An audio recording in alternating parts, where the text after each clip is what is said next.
پرانے وقتوں کی بات ہے کہ ملک یمن پر ایک نیک بادشاہ حکومت کرتا تھا۔ وہ اپنی رعایا کے ساتھ بہت نیک سلوک کرتا تھا۔ اس کی 4 بیٹیاں تھیں، جن میں سے ایک شہزادی بہت حسین تھی، جس کی خوبصورتی پر باقی شہزادیاں نفرت کرتی تھیں۔ اس شہزادی کا نام شہزادی صبا تھا۔ ایک دفعہ ان کا باپ کسی کام کی غرض سے بیرون ملک گیا۔ اس نے اپنی ساری بیٹیوں سے ان کی خواہشات پوچھی۔ ان 3 بہنوں نے قیمتی زیورات لانے کو کہا۔ جب بادشاہ نے چوتھی بیٹی سے پوچھا کہ اگر تمہیں کسی چیز کی ضرورت ہو تو مجھے بتا دو۔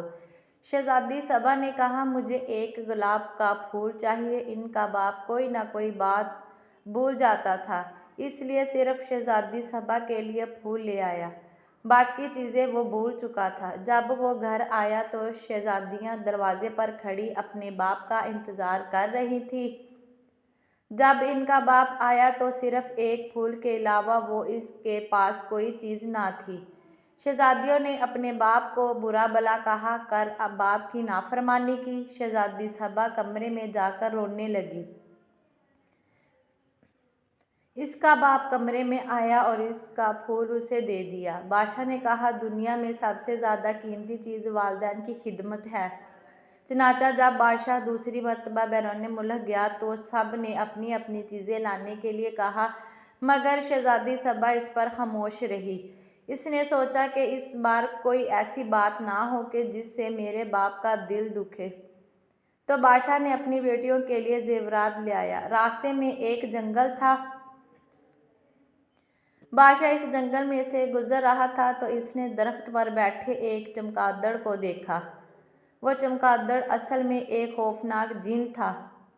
اس نے بادشاہ کو قید کر لیا۔ ایک شہزادی یہ سارا منظر دیکھ رہا تھا۔ اس نے اپنی تیز دھار تلوار نکالی اور چمگادڑ کی گردن پر دے ماری۔ چمگادڑ اسی وقت مر گیا۔ شہزادہ بادشاہ کو محل لے گیا اور ان کی بیٹیوں کو سارا ماجرا سنا دیا۔ شہزادی اپنے باپ کے پاس آئی اور اپنے باپ سے نافرمانی پر معافی مانگی۔ بادشاہ نے اس وقت اپنی ساری بیٹیوں میں سے صبا پر فخر محسوس کیا اور اپنی ساری بیٹیوں کو گلے لگا لیا۔ سب ہنسی خوشی رہنے لگے۔